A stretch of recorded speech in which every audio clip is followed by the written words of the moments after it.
Welcome to MK Fairy Tales.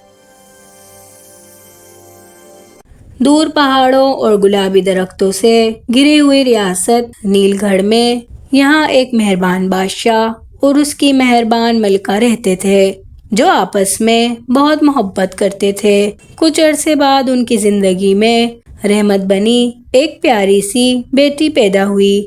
بادشاہ اور ملکہ نے اس کا نام کنول رکھا۔ ملکہ نے کہا، یہ ہماری زندگی کی سب سے خوبصورت رحمت ہے، آج سے ہماری بیٹی کا نام کنول ہے۔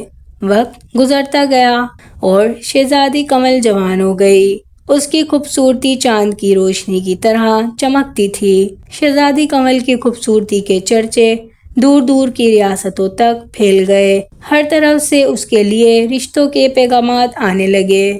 ایک دن ریاست فروز سے بادشاہ اور ملکہ کو دعوت دی گئی۔ وہاں وہ شہزادہ عمران کو دیکھنے جا رہے تھے۔ بادشاہ سلامت نے کہا، سنا ہے شہزادہ عمران بہت شریف اور بہادر ہے۔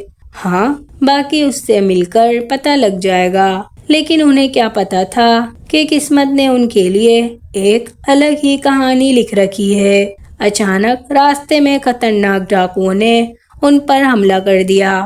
اس حملے میں بادشاہ اور ملکہ زخمی ہو گئے اور کچھ ہی دیر میں ان کی زندگی ختم ہو گئی۔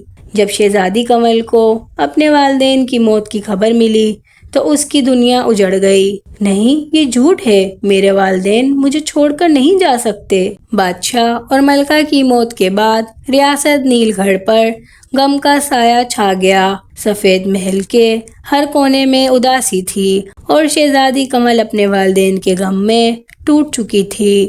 اگلے ہی دن محل کے دروازے پر ایک عورت روتی ہوئی داخل ہوئی۔ وہ بادشاہ کی دور کی رشتہ دار انیسہ تھی۔ ہائے میرے بھائی جیسا بادشاہ، یہ کیا ہو گیا؟ ہائے میری بیٹی کنول کہاں ہے؟ خادم نے کہا، بیگم صاحبہ، شہزادی کنول اندر غم میں ہے۔ لیکن کوئی نہیں جانتا تھا کہ انیسہ کا غم اصل میں ایک ڈرامہ تھا۔ حقیقت یہ تھی کہ وہ ریاست کی شاہانہ زندگی جینے اور حکمرانی کرنے آئی تھی۔ انیسہ روتی ہوئی شہزادی کنول کے پاس گئی اور اسے گلے لگا لیا۔ بیٹا کنول، اب گھبرانا مت، میں تمہاری پھپھو ہوں، اب میں ہی تمہارا خیال رکھوں گی۔ کنول نے روتے ہوئے کہا، پھپھو، میرے مما پاپا مجھے چھوڑ کر چلے گئے۔ انیسہ بولی، بیٹا میں ہوں نا، تمہیں رونا نہیں ہے۔ کچھ ہی دنوں میں انیسہ اور اس کی بیٹی محل میں رہنے لگیں۔ آہستہ آہستہ وہ محل کے فیصلوں پر بھی اثر ڈالنے لگیں۔ لیکن شہزادی کنول کو اپنے غم میں کچھ بھی پتہ نہیں لگا۔ ایک دن انیسہ کا بھائی اس سے ملنے آیا اور بولا، انیسہ، کب تک مزے کرو گی؟ ایک نہ ایک دن یہ سب تم سے چھین لیا جائے گا۔ جب کنول اپنے غم سے باہر نکلے گی تو سب سے پہلے اسی تخت پر بیٹھے گی اور تمہیں سائڈ کر دے گی۔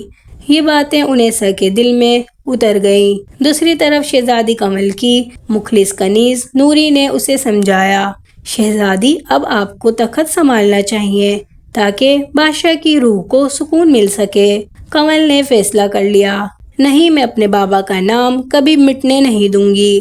اگلی صبح جب کنول تخت پر بیٹھنے آئی تو انیسہ کے دل میں جلن کی آگ بھڑک اٹھی۔ انیسہ کو جادو کا بھی علم تھا۔ رات کے اندھیرے میں انیسہ شہزادی کنول کے کمرے میں گئی اور چپکے سے ایک جادوئی کوئلہ شہزادی کنول کے منہ میں زبردستی ڈال دیا۔ شہزادی درد سے چیخنے لگی اور بے ہوش ہو گئی۔ صبح ہوئی تو شہزادی اشاروں سے سب بتانا چاہتی تھی لیکن وہ بول نہیں پا رہی تھی۔ جادوئی کوئلے کی وجہ سے اس کی آواز چلی گئی تھی۔ انیسہ نے اسے محل کی شہزادی سے ہٹا کر ایک عام کنیز بنا دیا تھا۔ اب تم کوئی شہزادی نہیں ہو، تم بھی یہاں کی ایک عام نوکرانی ہو، سمجھی تم؟ انیسہ نے کنول کا شاہی کمرہ چھین کر اپنی بیٹی فروا کو دے دیا اور کنول کو پرانے اسٹور روم میں شفٹ کرا دیا۔ اب کنول سارا دن محل کی صفائی کرتی، کچن میں کام کرتی اور باغ صاف کرتی۔ ایک دن خبر پھیلی کہ شہزادہ عمران محل آنے والے ہیں۔ انیسہ نے کنول سے کہا، پورا محل چمکنا چاہیے اور تم ہی شہزادہ عمران کو چائے سرو کرو گی۔ جب کنول ٹرے لے کر ہال میں آئی تو شہزادہ اسے دیکھ کر حیران رہ گیا۔ اس کی آنکھوں میں عجیب اداسی تھی۔ شہزادے نے اپنے محل میں جشن رکھا۔ وہاں ایک اصول تھا کہ جو بھی سادے کپڑوں میں آئے گا اسے محل کی طرف سے تیار کیا جائے گا۔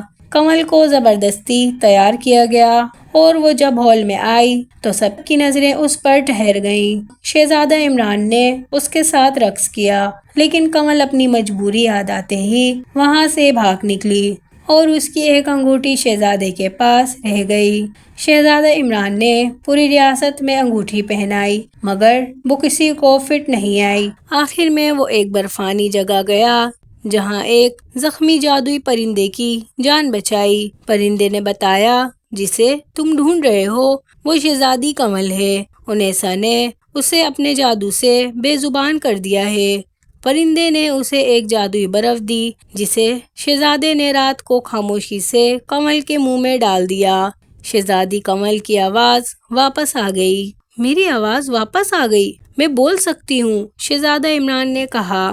اب انیسا کو اس کے انجام تک پہنچانا ہے۔ صبح ہوتے ہی سپاہیوں نے انیسا اور فروا کو پکڑ لیا۔ شہزادی کنول نے حکم دیا، ان دونوں ماں بیٹیوں کو کال کھوٹری میں بند کر دو ہمیشہ کے لیے۔ انیسا حیران رہ گئی، تم بول کیسے سکتی ہو؟